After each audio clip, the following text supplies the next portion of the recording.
प्रश्न है, 8 संख्याओं के एक सेट का माध्य 63 है।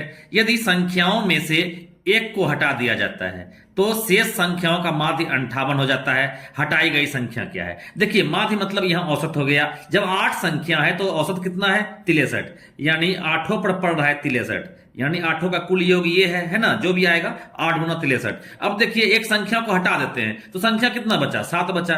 और तब औसत क्या है? देखिए तो 58, यानी ये आठों का योगफल आया और ये सातों का योगफल। 8 के योगफल में 7 का योगफल घटा देंगे, आंसर आ जाएगा। 8 24 के 4, बाकी 2, 8 48, 49 50। अब देखिए तो 8 56 का 6, बाकी 5 35 और 5 40, यानी 406 में जाएगा 504, तो कितना हो जाएगा?